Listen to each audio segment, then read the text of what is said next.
Adı 20-ci əsr Almaniya tarixinin ən müəmmalı və qaranlıq simalarından biri kimi düşən Martin Bormann 3-cü Reyxin boz kardinalı adlandırıblar.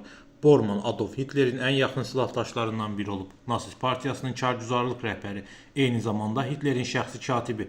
O cümlədən partiya məsələləri üzrə nazir vəzifəsini daşıyan Bormannın vəzifə funksiyaları Führerin bütün sahələr üzrə məlumatlandırmaq, qərarların qəbul edilməsi üçün layihələr təqdim etmək, ən başlıcası isə Hitleri rəsmi və qeyri-rəsmi görüşlərdə, tədbirlərdə müşahidə etməkdən ibarət olub.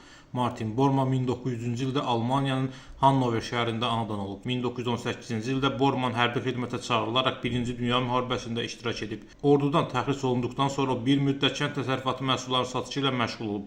Bormann 1920-ci illərin ortalarında Nasist partiyasına maraq göstərərək 1927-ci ildə partiyanın üzvlüyünə qəbul edilib. İşgüzarlığı, dəqiqliyi və kargüzarlıq sahəsindəki səliqəsi və öhdəsinə düşən işi lazım səviyyədə icra etməsi ilə fərqlənən Bormann Hitlerin diqqətindən yayınmayıb. Führer onu Nasist partiyasının kargüzarlığının rəisi vəzifəsinə təyin edib. 1942-ci ildə isə Bormann eyni zamanda Hitlerin şəxsi katibi vəzifəsinə də təyinat alıb. Bormann kargüzarlıq aparatının rəhbəri kimi gündəlik olaraq Hitler üçün informasiya xarakterli arayışlar hazırlayıb.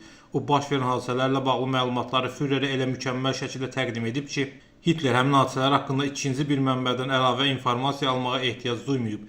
Hitlerlə bu cür qarşılıqlı etimad və inam münasibətlərində Bormann istənilən bir məsələni özünə sərf edəcək şəkildə həll etməyə nail olub. 3-cü Reyxin məmurları Bormannın bu gücünü və səlahiyyətlərini bildiyindən bir çox iş və şəxsi problemlərini məhz onun vasitəsilə həll ediblər. Bormann həm də Hitlerin komandasının ən təhlükəli simalarından biri kimi tanınıb. Kifayət qədər qapalı şəxs olan Bormann partiyadaşlarına olan münasibətini heç vaxt açıq şəkildə bildirməyib. Partiya daxili qarşıdurmalarda onun mövqeyini müəyyənləşdirmək mümkün olmayıb. Hitler Bormannı bütün ali tədbirlərdə ölkənin ikinci şəxsi kimi təqdim edib. Bu xüsusi təqdimat sayəsində Bormann nüfuzlu nasistlərin üzərində özünü daha yüksək rangda göstərərək Rosenberg, Goebbels və digər yüksək vəzifəli nasistlərin fikirlərini, təklifləri ilə hesablaşmayıb. Bormannın ziddiyyətli və mürəkkəb bir şəxs olması onun haqqında fərqli fikirlərin səsləndirilməsinə səbəb olub.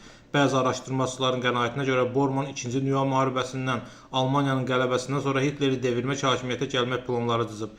Digər versiyalara görə Bormann SSR kəşfiyyatında da işləyib. Bu və digər versiyaların doğru olub-olmaması hələ də arxivlərdə məxfi saxlanılan qovluqların içərisindədir. Amma Bormann görünən tərəfləri ilə bağlı faktlar da az deyil. Martin Bormann Hitler komandasının Nasist Almaniyasının yeganə şəxsidir ki, 1 oktyabr 1946-cı ildə Nürnberg məhkəməsi onun qiyabi şəkildə ölüm cəzasına məhkum edib. Almaniyanın müharibədə məğlubiyyətindən sonra Bormann tapmaq, həbs etmək mümkün olmayıb. Hətta ən yaxın ətrafı belə Bormann harada olması, necə qaçması, hansı ölkəyə keçməsi haqqında məlumatsız olublar. Sonuncu dəfə Bormann 1945-ci il mayın 1-dən 2-sinə keçən gecə Hitlerin bunkerində görünüb. Həmin gecə o xüsusi təyinatlı qrupun mühafizəsi altında bunkeri tərk edərək Almaniyanın qərb hissəsinə doğru gedib. Belə bir versiyada mövcuddur ki, Bormann bunkeri tərk edərkən yolda atılan topların qəlpəsindən həlak olub.